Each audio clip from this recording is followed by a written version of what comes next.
말을 많이 하고 저는 들으면서 여자 홍준표네 하는 느낌이 있었거든요.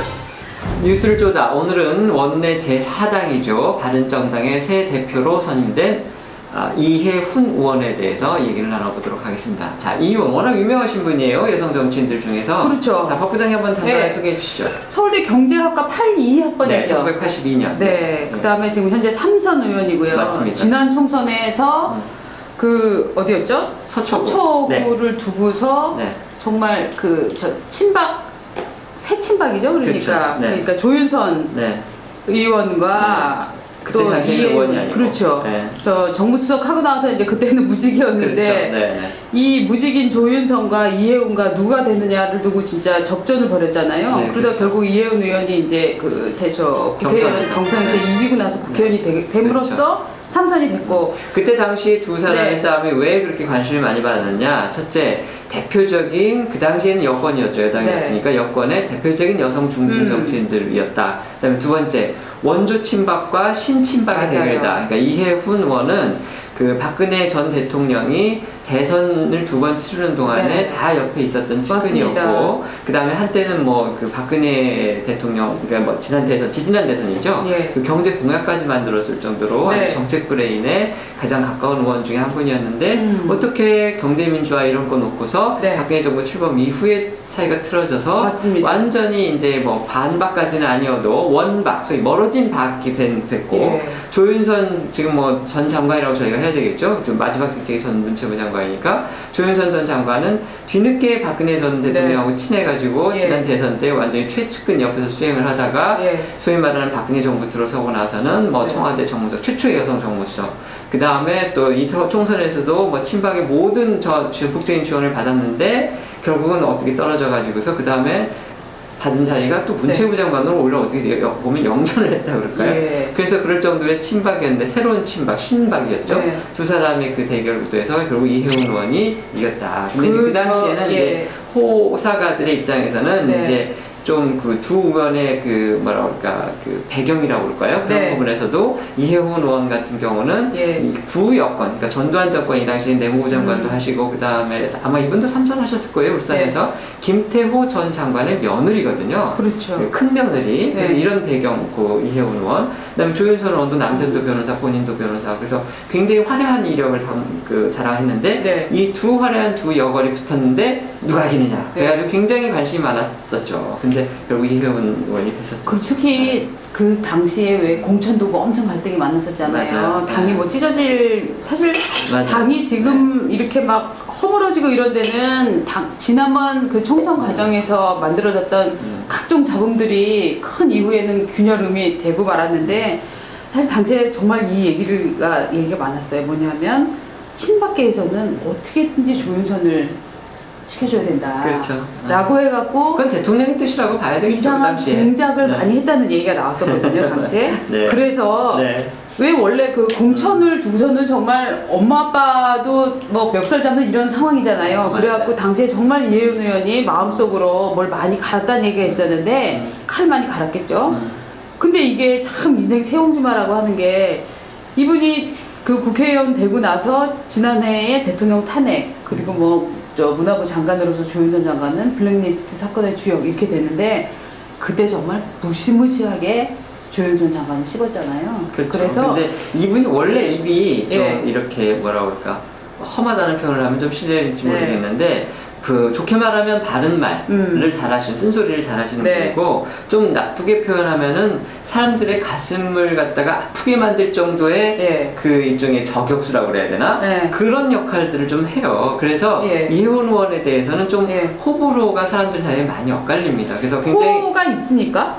있죠. 여성 정치에서 굉장히 화끈하고, 그다음에 친화력도 좋고, 그다음에 정책적으로는 어쨌든 서울대 경제학과 나와가지고 미국에 가서 박사학위 따고, 그다음에 한국개발연구원에서 또 연구원 생활도 하고 이러면서 경제정책에 관해서는 상당히 일각에는 있는 걸로 그렇게 또 소문이 났어요. 평가가 나와요. 그래서 이해훈 의원은 하여튼 여성 의원으로서는 상당히 우리 그 정치계에서는 그래도 나름대로 제목이다, 이런 평가가 또 있었는데, 다만 아까 말씀하신 대로 어떤 정치 현안이 일어나면 거기에 대해서 입장이 너무 분명하게 그렇게 본인 입장을 밝히면서 본인과 반대편들에 있는 분에 대해서는 아주 가차없이 이게 말의 화살을 날리니까 그런 부분에서 상처받는 분들이 많아요. 그 사실은 이번 대표 경선에서도 이혜훈 의원한테 가장 아프게 와닿았던 비판이 뭐였냐면 저 양반이 당대표가 되면 이 당에서 떠나는 사람들이 많을 거다. 막 이런 식으로 상대 진영에서 그 공격들을 많이 했다고 해요. 근데 지금 이 당이라는 게 가까스로 그 원내 의석을 확보하고 있는 건데 지금 20석. 지금 원내교섭단체 이르려면 의원이 20명인데 딱 20명이거든요. 그래서 한 명이라도 떠나면 안 되는 상황이에요. 제가 그 얘기는 조금 이따 나눠보기로 하고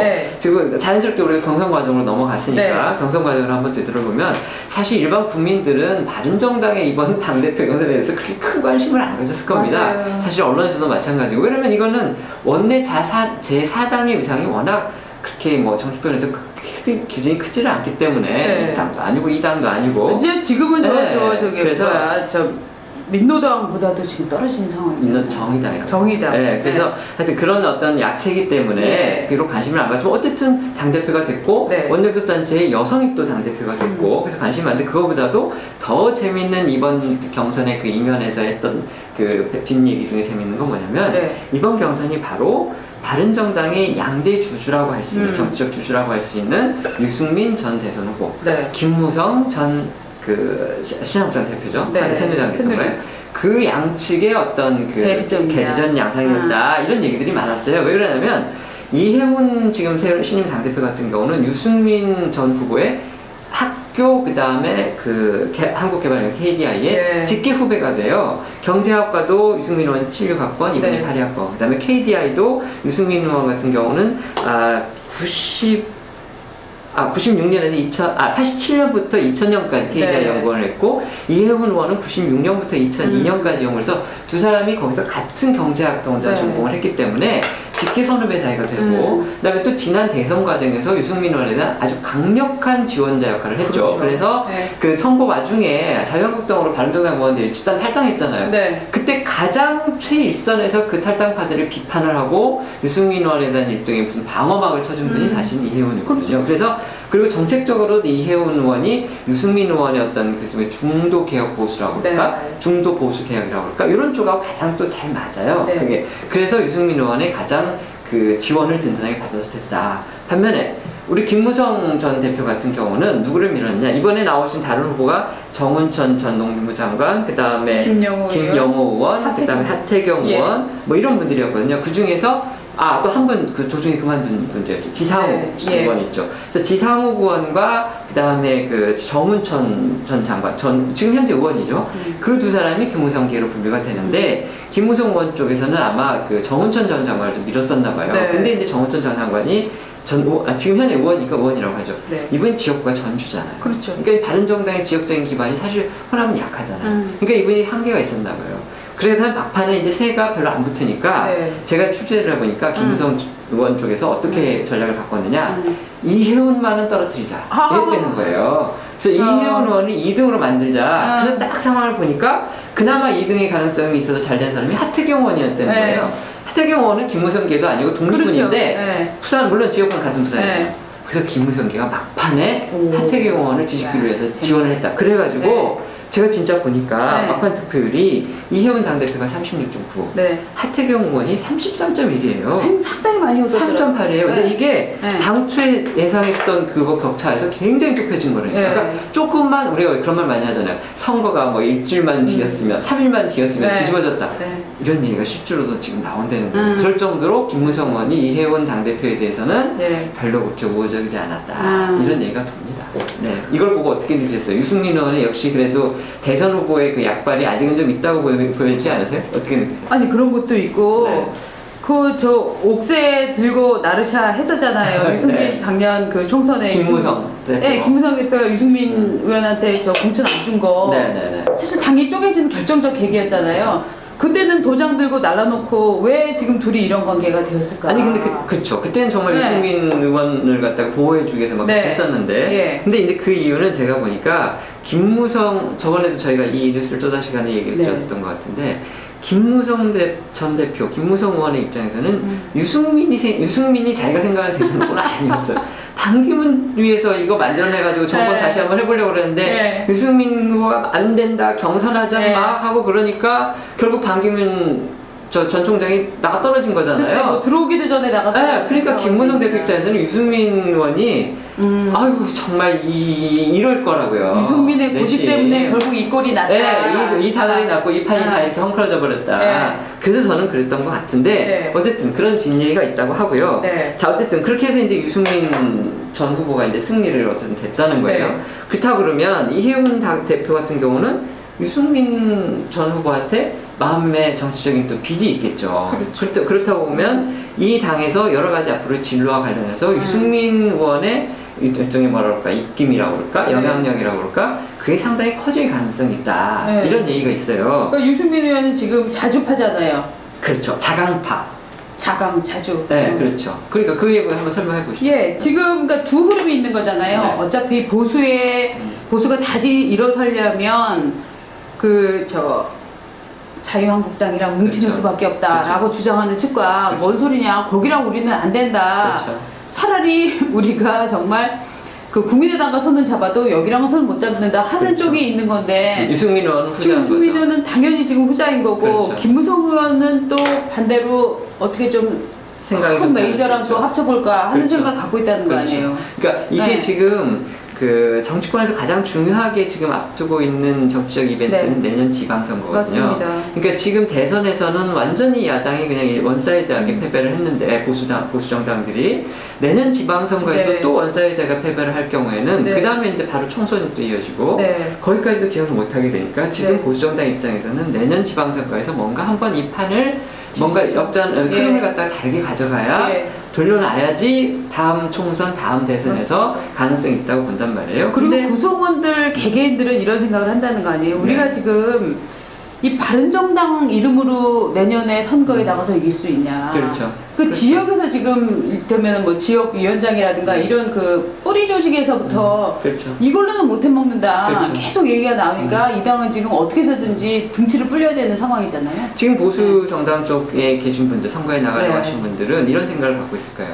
아, 지금은 문재인 대통령의 인기가 막 70%, 80% 되니까 지지도가 굉장히 지금은 힘들게 여겨지지만 이 지지도라는 건 정말 조변석계다 민심이라는 건 네. 어떻게 될지 모른다. 그리고 지금도 당장 인사에서 자꾸 헛발질이 나오니까 80% 육박했던 게 지금 70% 네. 초반까지 지금 떨어지고 있는 상황이기 때문에 내년 지방선거를 임박해서는 어떻게 될지 상황이 모른다. 그러므로 일단은 우리가 힘을 갖다 하나로 합쳐서 네. 소위 모두 이렇게 맞들면 낫다 뭐 이런 식으로 해서 화살도 네. 하나보다는 여러 개 네. 합쳐 있으면 분들에게 어렵다.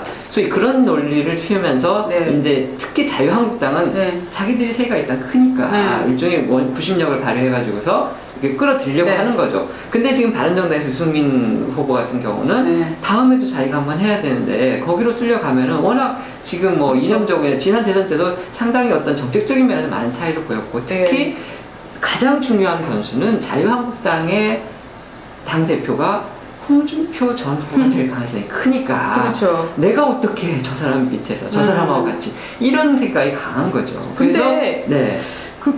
아까 잠깐 얘기했는데 우리 이혜훈 대표가 뭐 바른 말을 많이 하고 또 남한테 상처 주는 말을 많이 하고 저는 들으면서 여자 홍준표네 하는 느낌이 있었거든요. 아니 근데 다른 점이 있다면 홍준표 전 후보 같은 경우는 대중적 지지도도 높고 그렇죠. 대중적으로 막 혐오감도 굉장히 크지만 또 호감도 굉장히 크거든요. 역시 홍준표밖에 없다 이렇게 믿는 분들도 상당 있어요. 수가 되니까. 네. 근데 반대로 이혜훈 의원은 지명도도 떨어지면서 그 호감도에 있어서는 홍준표 후보보다는 한참 떨어지는 거 아닌가. 그러니까 아직은 대중성이 네. 사실 검증이 안 된 분이죠. 네. 근데 그러니까 둘이 그래서 대표는 사이가 안 좋을 것 같아요. 근데 또 이게 또 비슷한 재밌는 성격이 사이가 안 좋잖아. 근데 비슷한 성격이어서 맞나 봐요. 진짜? 제가 취재를 해보니까 유승민 소위 말하는 이제 이혜훈 당대표의 어떤 버팀목이라고 할까? 네. 든든한 지원군, 그 다음에 정치적인 대부라고 볼 수 있고 네. 유승민 후보하고는 정말 상극이잖아요. 홍준표 그렇죠. 지금 뭐 네. 당대표 후보죠. 네. 자유한국당에. 근데 개인적으로 이혜훈 당대표는 네. 홍준표 후보하고 그렇게 사이가 나쁘지 않대요. 아 정말요? 네. 그러니까 이분이 무슨 뭐 이전에 국회의원 생활을 같이 하고 이러면서 약간 어떤 인연이 있는지는 저도 이렇게 자세히는 모르겠는데 그 여당을 오래 취재한 기자한테 제가 후배 기자한테 취재를 해보니까 이혜원 의원은 얼마까지도 사석에서 그런 얘기를 했대요. 아 홍준표 후보에 대해서 꼭 그렇게 나쁘게만 볼 건 아니라는 식으로. 그리고 홍준표 전 경남지사가 자유한국당 대표가 만약에 된다면 바른정당과의 관계를 어떻게 가져갈 것인가에 대해서 여러 가지 생각해볼 여지가 있다. 이런 식으로 얘기를 했다는 얘기를 제가 들었어요. 근데 제가 그래서 눈길을 끄는 부분이 하나가 그게 있어요. 이혜원 당대표가 지금 그 되고 나서 일성이 뭐냐면 이게 어떻게 보면은 뭐 단순한 어떤 레토릭일 수도 있지만 보수의 대수혈에 앞장되겠다 이 얘기를 했어요. 수혈? 네, 수혈. 그러니까 이건 새로운 어떤 그 인재를 갖다 영입하는 그런 것도 있지만 지금 갈라져 있는 어떤 그 보수 세력을 갖다가 하나로 합치는 부분에 대해서도 본인이 뭔가 역할이 있을 것처럼 그렇게 저는 얘기한 걸로 보이거든요. 그러니까 수혈이라는 게 내 피를 빼서 딴 사람한테 주겠다는 얘기인지 딴 사람 피를 뽑아서 내 피로 만들겠다는 얘기인지가 지금 되게 애매하게 표현돼 있잖아요. 그래서 이분이 이런 얘기도 했어요. 다른 정당 밖에 있는 국회의원들, 단체장들 속속 모셔오겠다. 그 다음에 보수의 미래, 보수의 희망인 젊은 인재들을 모셔오겠다. 이런 얘기를 했는데 저는 이거는 그 일종의 이제 외부 자유한국당 의원이나 단체장들이 마치 영입할 것처럼 얘기하는데 저는 이거는 현실적으로 어려울 거라고 보고. 왜냐면 자유한국당이 훨씬 덩치가 크고 지지도 높은데 누가 반정당을 오겠어요. 근데 이 얘기는 뒤집어서 얘기를 하면 그만큼 자유한국당을 자기들의 어떤 본류라고 생각을 아직도 하고 있다는 얘기고 결국 자유한국당하고 우리가 하면 뭔가 하지 여기 국민의당은 없잖아요. 예를 들면 그러니까 그렇기 때문에 또 국민의당하고는 지역적인 워낙 배경도 다르고 성향도 다르기 때문에 이념적으로 특히 제가 봤을 때는 자유한국당하고의 뭔가 이제 지방선거 전에 딜이 있을 것 같은데 이혜원 의원이 그때 당시에도 과연 유승민 전 후보의 생각과 달리 자기 주장을 앞세워서 만약에 나갈 수 있느냐 아니면은 유승민 후보의 생각을 그대로 받아들여서 유승민 후보의 대리인 역할에 머무느냐 이거에 따라서 소위 보수정당의 통합이 결정된데도 굉장히 중요한 어떤 영향을 미칠 수 있을 것 같아요. 지금 저는 이런 그림이 떠올라요. 제가 앉아있고 이혜훈, 유승민, 김무성이 앉아있는 거예요. 둘이 손을 잡고 있어요. 한 손으로는 뒤로 뻗어가고 그 유명한 사진이죠. 김무성 의원을 잡고 있는 느낌? 혹은 홍준표 의원을 잡고 있는 느낌? 그러면은 정말 이혜훈 의원이 이 원래 정치인들이라는 게 크게 크는 과정 중에 하나는 큰 공을 세우는 게 있고 큰 배신을 때려서 역사를 만들어가는 경우들이 있잖아요. 네, 맞습니다. 근데 정말 이 기운에 역모의 음모가 싹이 트고 있어야 아니, 하는 느낌? 그건 저희가 너무 앞서 나간 걸지는 모르고 저희가 이제 정치는 그렇게 가야 재미있겠는데 과연 이혜원 당대표가 그런 길을 걸을지 한번 보자. 우선 이혜원 당대표가 걱정해야 될 부분은 이 당에서 누구라도 한 명 이탈이 되느냐 우선 그것부터 막아야 되는데 뭐 그 부분은 한번 저희가 보고 이미 나갈 사람은 다 나왔기 때문에 그럴 가능성은 적다. 또 지방선거 앞두고 상황이 어떻게 판이 변할지 모르기 때문에 지금 뭐 결행할 사람은 적을 거다 이런 얘기들이 많기 때문에 저희가 한번 그 부분도 한번 지켜보도록 하죠. 저희가 시간이 많이 된 것 같은데요. 어떻게 더 하실 말씀이 없어요? 아니 근데 저는 진짜 오늘 또 하면서 또 의문이 들었는데 희한하게 홍준표 의원 있지 않습니까? 홍준표 의원은 아닙니다. 전 후보 있지 않습니까?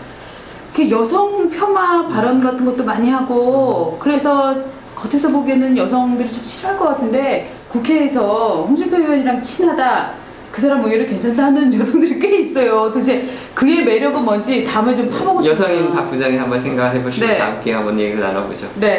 오늘은 여기까지 하겠습니다. 고맙습니다.